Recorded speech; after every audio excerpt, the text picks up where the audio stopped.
started right now. And we are live. Here we go. What is up, YouTube, Twitch, Rumble, and Kick? Thank you all for joining the stream. Today, we're going to go over who's better, who's going to win in a fight. Goku, Luffy, which one? Goku or Luffy, right? That's what we're looking at right now. So, kind of want to take a look, right? Let's see what this person has to say. This is... Hey guys, welcome back to the channel. And let me start off this video by... Get this going right here. Audio.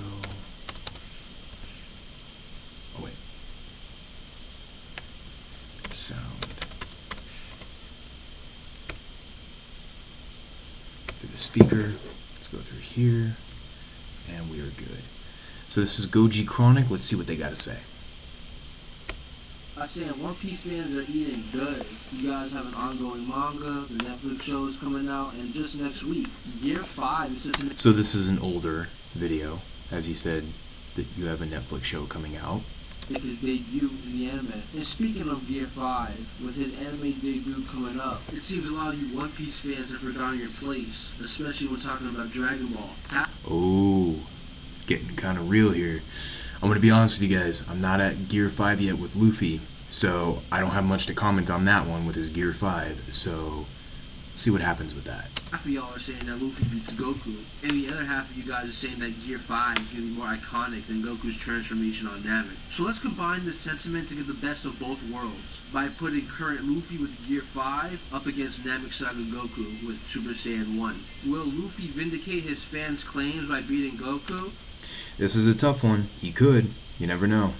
Or will Goku just be too much for Luffy? But before that, I would like to thank all of you guys for helping me cross 1,000 subscribers on YouTube. We've been growing so fast, so let's keep know for a fact that the world in One Piece, as in the planet, is much bigger than the planet Earth. With some calcs getting into a fair amount larger than... Yeah, no, so like One Piece definitely has a bigger landscape. That is for sure. There are always traveling all throughout the ocean, which is awesome about the show. Planet Earth, and others getting into bigger than the sun. The planet being this big means, due to the size of the geography, a lot of island level feats can be calced to country level, and country busting feats can be calced to continental or multi-continental, which is where a lot of the consistent ends for One Piece scaling come from. I'd argue that Luffy should be multi-continental plus to possibly even blue level with Gear 5. This is due to casual feats being calced to multi-continental plus. We have feats that are in the exitons from casual kicks that Luffy should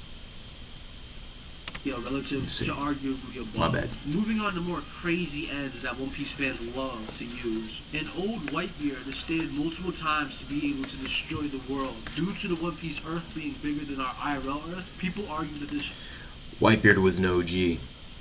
100%. feat would make Whitebeard large planetary. This interpretation of Whitebeard planet busting is kind of dubious, and a lot of One Piece scalers will argue that it's wrong, but let's wait Luffy for this video. Like I said, let's say that Whitebeard... So, I'm just going on a limb here. I think he's a huge Dragon Ball fan, but he likes One Piece as well, but yeah. Me, I'm a huge One Piece fan, right? That's my #1 show. Dragon Ball Z is my second favorite show. Is a planet buster, and trust me, compared to some of our later metas, this one is the most usable.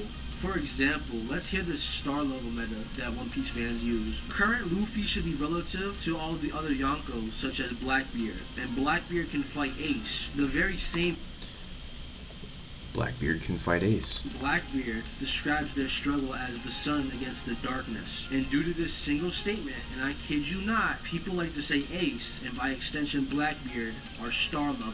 You don't have to be a rocket scientist to see the holes in that meta, but let's just go with it. Moving on to a potential solar system meta, potential in quotes by the way. That would actually be a really cool one. Ace versus Blackbeard. Kind of would like to see who would win with that and everything. Blackbeard, who he established Luffy should be relative to and scales to, can produce and create a black hole-like attack. Due to it being like a black hole, in the context that it sucks stuff up, people try to equate... Wait a minute.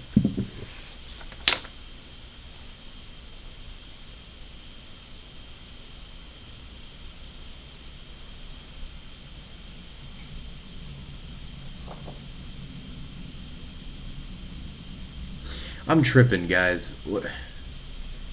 You gotta understand, I've been watching One Piece for a few years now.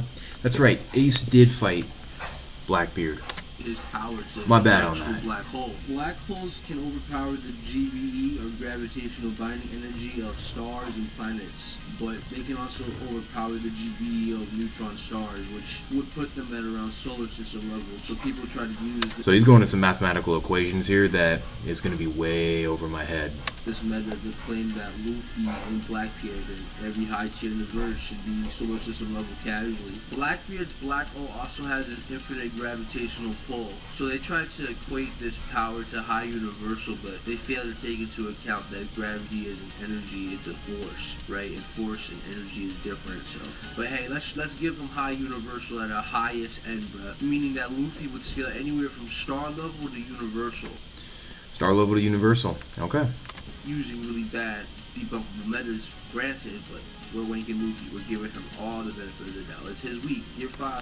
It's always funny when you see Zoro and Sanji getting mad at Luffy. About to be more iconic than Goku. It's really funny when you see everyone getting mad at Luffy.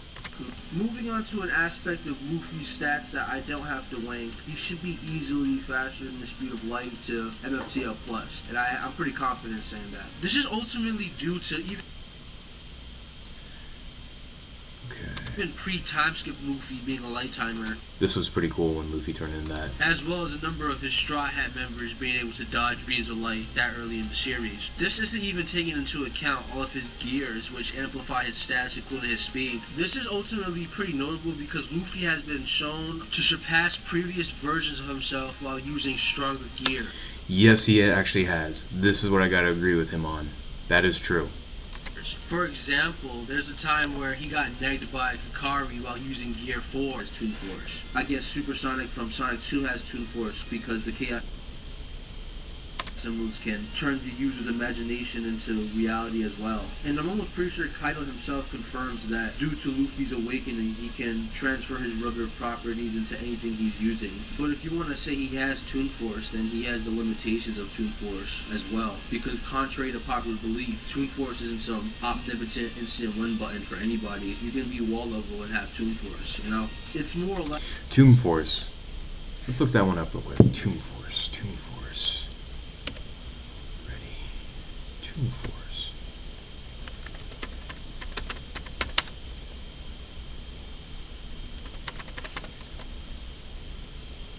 Oh, Toon Force. My bad on that. Does Luffy have Toon Force in Gear 5? It cannot be denied that Luffy, in his newly achieved Gear 5 state, has Toon Force as his movements and actions in Gear 5. Okay, well, like I said, I don't have a lot of say on Luffy at Gear 5 because I'm not there yet, but Goji Chronic, giving him the credit completely, I don't own any of the stuff here, he knows way more than I do with this. just hacks at best. And there are also levels to Toon Force, so I think even the people that say Luffy does have Toon Force say that he has an extremely low version of it. And An extremely low version. typically speaking, Toon Force users can't use their inherent abilities during a serious fight because that's not funny. Compare Luffy dog walking Kaido to something like Bugs Bunny and Elmer Fudd. It's kind of different, but it doesn't matter. Let's say he... Yes, he does. Now, before we get into this part, I have to acknowledge that though I agree that Goku wins, I don't agree in the universal Namek scaling. I think it's a little too high for this early in the series, but seeing as how we're using Goku is insanely powerful. See, I'm a big One Piece fan, you know I am, but I honestly think that Goku would end up beating Luffy completely. But Luffy's insanely powerful too, as the series goes on. And I think it would be a pretty big fight. I think it would be something that we would really like to watch, but like, come on, Toei, definitely get on that one. Do a Luffy versus Goku kind of movie or something. Like to see that. actively wrong metas for One Piece, I don't think Wank for Dragon Ball is going to be that dangerous. So starting off with the solar system stuff, Frieza's destruction of planet Vegeta was calculated to large star level as previously mentioned, but it was calculated to around 0.644 foes. Base. Okay. Yeah, no, Frieza absolutely destroyed Planet Namek. Like, yeah, that's definitely a war crime.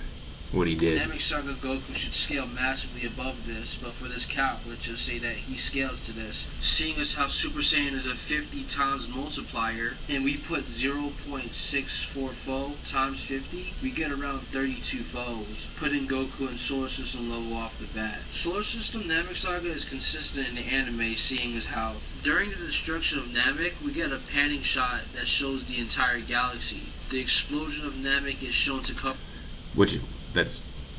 We're showing the entire galaxy here. It's gonna be huge. Over a pretty large distance or chunk of what's on screen. Just like what I said.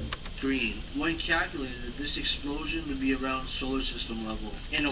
Okay, yeah, stuff that I'm not even gonna have any kind of clue with. Like, it's like engineer math right here. Yeah, no, I'm pretty much toast with this. 1% dying Frieza tanked it. Like, he literally tanked it. He was unconscious, and he endured it and wasn't scratched by it. It seems you lack confidence in Frieza's ability to survive such a pitiful blast. I tell you, my son is not so easily destroyed as a planet. He is out there. Yes, there's a lot of injuries on him, and he's in half and stuff.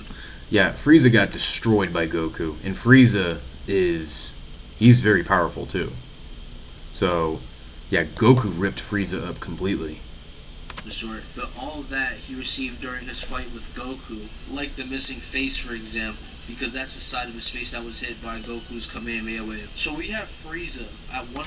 Which the animators did a very good job with detailing that. Amazing. Percent enduring an explosion that was solar system level. I don't gotta explain to you why Goku would upscale off of this, as Goku and Super Saiyan 1 during this period of time could hurt a 100% power Frieza, while a solar system level explosion couldn't even kill a dying Frieza. But moving on to the universal metas for the high universal Luffy tards. After looking at it all once again, Goku's universal metas are not that shabby, but it's definitely a higher end nonetheless. Before I get into the juicy universal Namek scaling, let's get all the nonsense statements out of the way. King Kai. There's even one statement in the guidebook and another statement in the anime that say that Frieza's third and fourth form. Yeah. Look at that form of Frieza right there. Get power from another dimension, which I don't know, I'm not even going to get into what that means, but that could possibly be argued to be uni or something like that. With all of that wank out the way, let's get into the actual solid universal stuff. The best high uni stuff for Namek was the speed ends to realistically fight on par, or even speedless Luffy. And I'm confident to report that Goku is much faster than Luffy. Absolutely, Goku is a lot faster than Luffy.